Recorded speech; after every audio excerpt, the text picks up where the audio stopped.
You know, the Alps and Seven Kids purportedly? Gorgeous music, beautiful music. Something happened during production in 1965 that caused the entire cast to lose it. It was neither an accident nor a death. There was a sound. It was a silly, stupid sound that spoiled take after take of the most crucial part in the film. The studio tried to correct it for thousands of dollars. Since they were unable to, they chose to conceal it. No one was permitted to discuss the actual events that took place in that gazebo for 30 years. The secret was even protected by Christopher Plummer, who detested the movie, right up until Julie Andrews revealed everything on live TV. A cameraman bravely fastened himself to the side of the enormous chopper where the entrance would be. Two movies based on Maria von Trapp's memoir were released in 1956 by a German producer. In West Germany, they were huge hits. They were indeed the most popular post-war movies there, and they went on to become popular throughout Europe and even South America. However, studios in America dismissed them as amateur work. Then an odd thing occurred.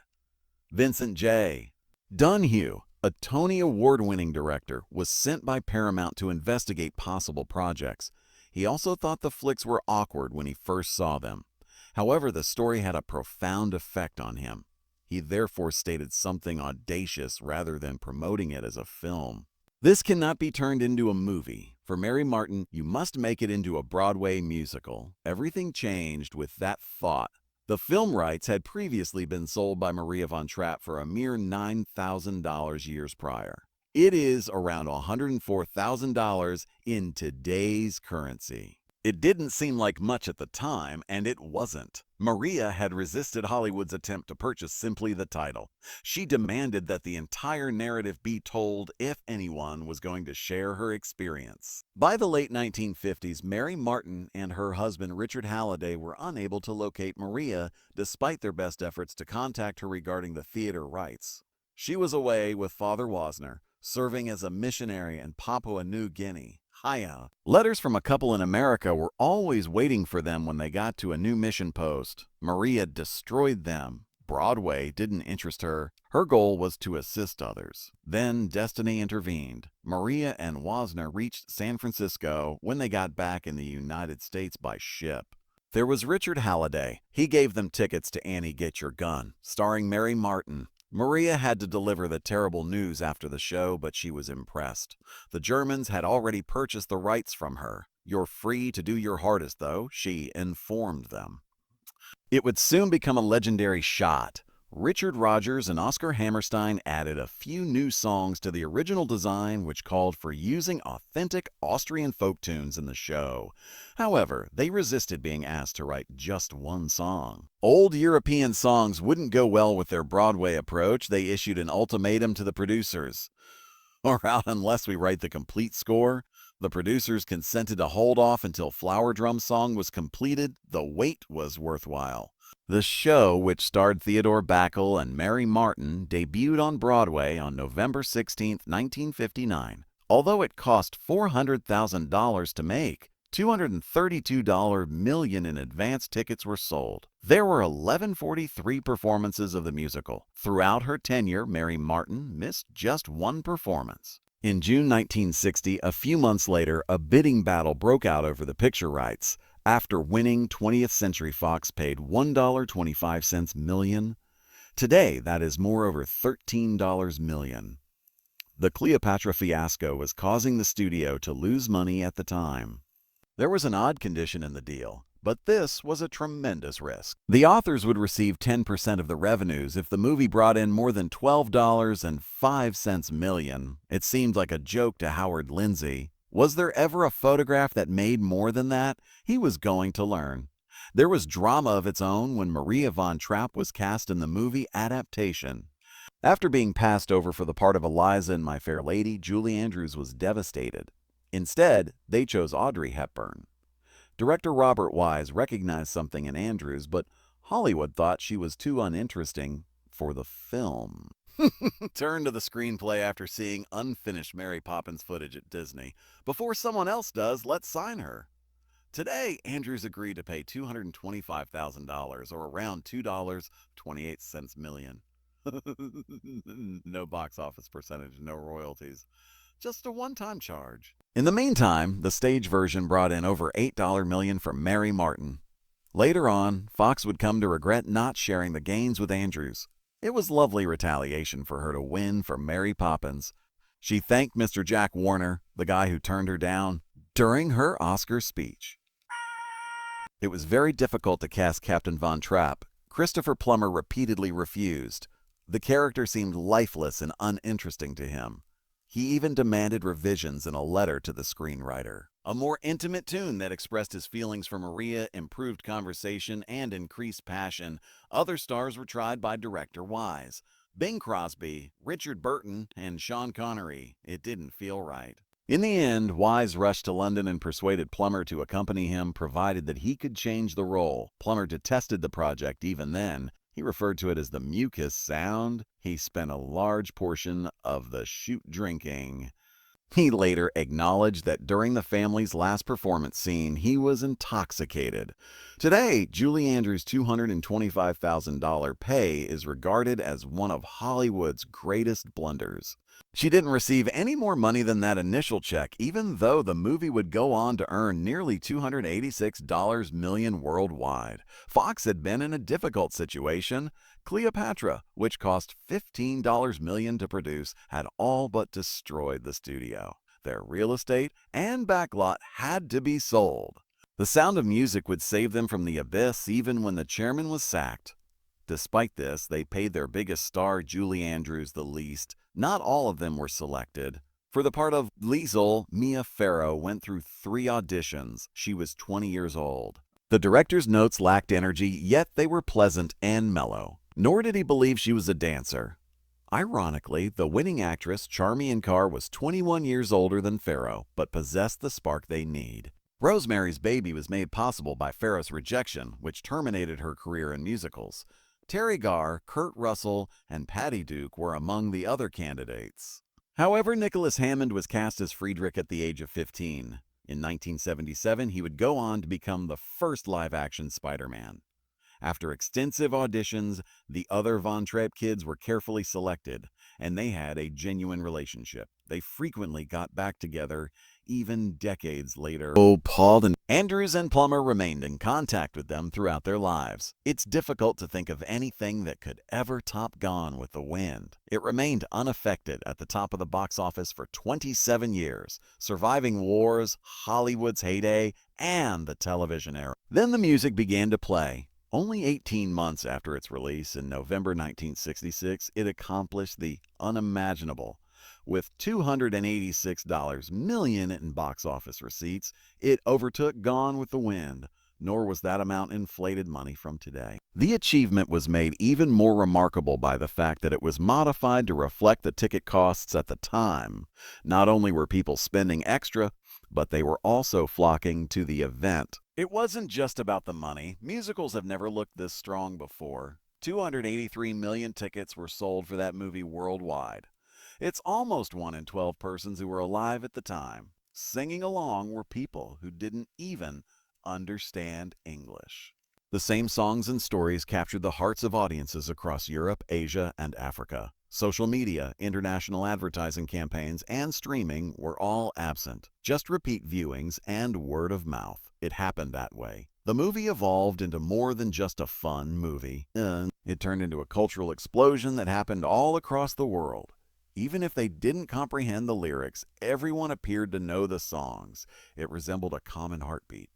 The Oscars followed with 5 victories: Best Director, Best Sound, Best Editing, Best Soundtrack, and Best Film. The feel-good musical took center stage in a year full with somber tragedies like Dr. Zhivago. The genre's maestro was director Robert Wise, who had already won for West Side Story. The awards honored the story's construction as much as its content. Every technical component coordinated. The timing, the music, the sound, and even the editing were striking. Additionally, the sound of the music persuaded critics that it was art in a time when musicals were meant to be enjoyed for their own sake.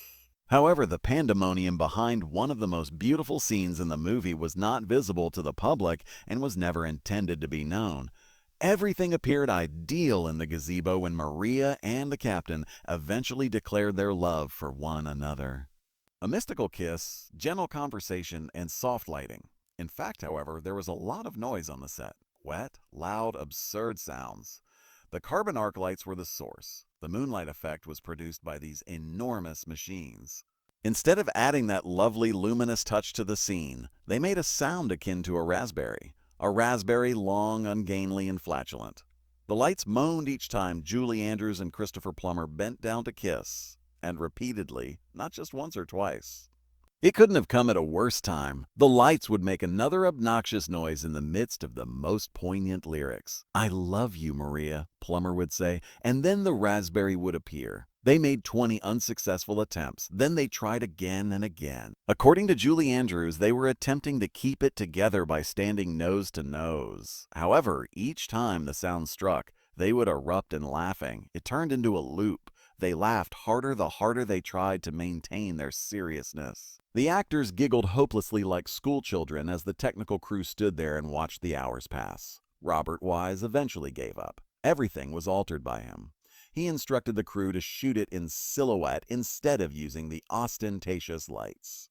In this manner, the laughter may remain concealed along with the faces. Andrews and Plummer were placed up against the windows of the gazebos. The sight became hazy, surreal, and enigmatic. Most significantly, there were no longer any raspberry sounds. What began as a catastrophe became one of the most famous romance sequences in film history. Nobody realized it was the result of anarchy. Naturally, the studio did not want anyone to know. Fox in the 20th century clamped down. The laughs, the mistakes, and the raspberries were not to be mentioned. Everything had to remain enchanted. The interviews had a script. Conversation behind the scenes was prohibited. Fans thought the scene had gone off without a hitch for decades. It wasn't until years later that Andrews started sharing the story on talk shows that the truth was revealed. Being nose to nose during a romantic encounter when these terrible raspberries are flying at you is really difficult. Christopher Plummer, meantime, was furious. He dubbed the film The Sound of Mucus, thought it was mushy, and detested it. The whole thing seemed beneath him. The poor illumination and the frequent delays further strengthened his preconceived notions. At the time, he said very little. He maintained his professionalism, but he was angry inside. The beautiful moment became a farce. In addition, he had put on weight during filming due to excessive eating and drinking. Salzburg had turned into a sentimental jail for him. Nevertheless, he arrived. His lines were delivered. He may have detested every moment of the film, but he never deviated from his morals, even while intoxicated, as he later acknowledged being during some scenes. He claimed years later that it was the most difficult role he had ever played. He had to act as though he cared, not because it was difficult or profound, and in some way he contributed to the creation of something that people would always remember by acting. The scene at the music festival where Captain Von Trapp sings Edelweiss while crying was another startling moment. Well, although it appears sentimental, Plummer was intoxicated. He later acknowledged that he was extremely inebriated when filming it in both his 2008 memoir and a DVD commentary. He had been drinking a lot and referred to himself as a spoiled, conceited young jerk. Nevertheless, the sequence ended up being one of the most moving in the whole movie. Sincerity was evident to the audience. They were unaware that Plummer had trouble standing up straight. He never really changed his mind about the film while it was being made. Sometimes it was just S&M, but he called it The Sound of Mucus. He detested its sentimentality. He made fun of it in interviews. Playing Captain Von Trapp, he once remarked, was like beating a dead horse, and made a joke about how he attempted to add even a small amount of humor to the sticky mess. He rolled his eyes every time he heard the name of the movie for years. However, Plummer acknowledged decades later that the movie had ultimately captivated him. After a while, he felt a peculiar sense of pride at having contributed to it. The dubbing debate followed. The majority of fans are unaware that Plummer's voice is frequently not heard when Captain Von Trapp sings. His entrances and exits were authentic, but Bill Lee, a Disney-affiliated professional soprano, sang the lengthier notes. Plummer felt that the decision took away from his performance, which irritated him, but nobody in the crowd took notice.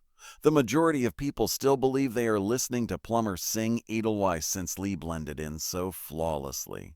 The grown-ups weren't the only ones who suffered on set. Kim Carruth, who played Tiny Gretel, was 5 years old when she nearly drowned in the rowboat scene. Julie Andrews was informed just prior to filming that the child was incapable of swimming. Their scheme? The plan was for Andrews to seize her as soon as the boat capsized. However, Andrews fell in the wrong direction as the boat capsized more forcefully than anticipated. Before another actor jumped in to save Kim, she had undergone 2 surgeries. After swallowing water, she vomited, and she became lifelong afraid of swimming. Andrews was not exempt either. Filming the famous opening sequence in which she spins in the meadow, the one that everyone remembers, was quite difficult. A cameraman was hooked to the side of an aircraft that was hovering close above her. The wind repeatedly smacked Andrews against the ground each time it passed. She ate grass and dirt after being struck down 6 or 7 times. She continued to sing and grin, quietly preparing for the next big smash. It felt like an attack, but it had a mystical appearance. The chaos was exacerbated by hair catastrophes. The actor who played Rolf, Daniel Truita, had his hair bleached so severely that it never recovered its original color. Even though he was just 20, the harm was irreversible. His hair grew thinner and never grew back. Years later, fans would meet him and inquire as to why he had black hair. He would have to explain that there was a very real price for his blonde Nazi-era appearance. Julie Andrews experienced a hair nightmare as well. The back of her head appeared excessively black on video, according to the producers. She was sent for highlights. She ended up with vivid orange hair because of an unfortunate circumstance. The group went into a panic. To hide the catastrophe, they colored her hair golden and cut it even shorter. Later, Andrews remarked that she felt more Austrian because of her golden blonde appearance. But it was a chaos at the time. Everyone was appalled, nor was it helped by the weather. It was the worst spring Salzburg had experienced in 50 years, according to Nicholas Hammond, who played Friedrich. It rained nearly every day. Massive arc lights were deployed by crew personnel to simulate sunshine in those happy scenes. It was so severe that children's growth spurts began to cause issues with continuity. During the lengthy filming process, one character lost all of her baby teeth and had to wear prosthetics. Hammond's height increased from 5'3" to about 6. In several sequences, he had to go barefoot to match his co-star's height. What started out as a bright concert turned into a muddy, chilly marathon. The Sound of Music appears to be a touching classic at first impression. But one of Hollywood's most deceptive tales is hidden beneath the sweeping landscapes and singing kids. The movie has come under fire from critics for reducing Nazis to cartoon villains. The actual horror of what was occurring at the time is not touched upon. Jews were being exterminated from society. Well-known conductors like Bruno Walter and Otto Klemperer were forced to escape. Jewish composers' music was prohibited. The Jüdische Kulturbund, a segregated Jewish cultural organization founded by the Nazis, grew to 180,000 members in just 5 years. But all of this is avoided in the movie. While ignoring the Holocaust that was already well underway, it romanticizes Austria. Then there's the dramatic scene of the mountain escape. The Von Trapps trek through the Alps to get to freedom in Switzerland in the movie. It's heroic, tense, and never happened. The family actually rode a train. Calmly, they made their way to the station, got on board, and set out for Italy. Switzerland, France, and London were their next stops. No secret routes, no peak chase. The distance between Salzburg and the Swiss border is actually more than 200 miles. And the mountains that are depicted in the film? In fact, they were very close to the Eagle's Nest, Hitler's private retreat. Since Georg was born in Dalmatia, which Italy had annexed, the Von Trapps held Italian passports. Thus, they lawfully departed Austria. The movie's version is entirely made up, designed to produce fictitious peril and fictitious grandeur. Maria and Captain Von Trapp's romance is equally deceptive. Maria actually married him for the children. It was her own words. "I didn't adore him, but I did like him." Only after he urged her to stay and raise the kids did she agree to marry him. Contrary to what the movie portrays, they were married in 1927, not the night before the Nazi invasion. Georg was 47 and Maria was 22. That is a 25-year age difference. She acknowledged that although their marriage began as a practical choice, she eventually came to love him. Became a fairy tale because of the movie, giving people false information about love and portraying their union as a romantic and passionate one. They even changed the children's story. 10 children were born to the genuine Von Trapps. Only 7 are shown in the film. Agatha Whitehead, Georg's first wife, had 7 children: Werner, Hedwig, Johanna, Martina, Maria Franziska, Rupert, and Agatha. Georg has 3 children with Maria, Rosemary, Eleanor, and Johannes. In addition to erasing 3 actual children, the filmmakers altered the names, ages, and characteristics of the others. For instance, Agatha transformed into the self-assured adolescent flirting with a male, Liesel. The real Agatha, however, was serious and bashful. The family couldn't stop giggling when they watched her on screen. There was a reason for these adjustments. They were carried out in order to simplify, clean up, and sell the story. The facts didn't matter to Hollywood. The characters weren't the only ones who told lies. Edelweiss, one of the film's most poignant tunes, deceived millions of people. People thought it was an authentic folk tune from Austria. At a 1984 state dinner, even President Ronald Reagan cited it. However, American composer Richard Rodgers and lyricist Oscar Hammerstein II wrote it in 1959, especially for the Broadway production. It was intended only to sound like a farewell to Austria. Hammerstein penned it as his final song before passing away from cancer. Hollywood fantasy can go so far that it is now mistaken for a legitimate national anthem. The Austrians in the area were not duped. The filmmakers were turned down by the Salzburg Marionette Theater. For the scene with the lone goat herd, they were asked to supply puppets. However, the theater's actual words were no. This is a sophisticated operation. We do not want them in a cheesy Hollywood production. It was more than just puppets. It has to do with pride. Since 1913, the Marionette Theater had been in operation. They had developed a unique method that UNESCO eventually acknowledged. They felt that Hollywood was devaluing their work, and ironically, they later created their own musical puppet show to capitalize on the surge in tourism the movie brought about. Many Salzburgers were also incensed. It's due of the politics, not the singing. Austria wasn't an innocent victim of Nazi aggression, despite the movie's portrayal to the contrary. Austria had a dictatorship of its own prior to the Nazi occupation. It was governed by an autocratic but anti-Nazi government from 1934 until 1938. Yes, that regime imprisoned Austrian Nazis, but it also shattered democracy. All of this was disregarded in the film. It reduced complicated politics to a simple story of right and wrong. The locals were offended.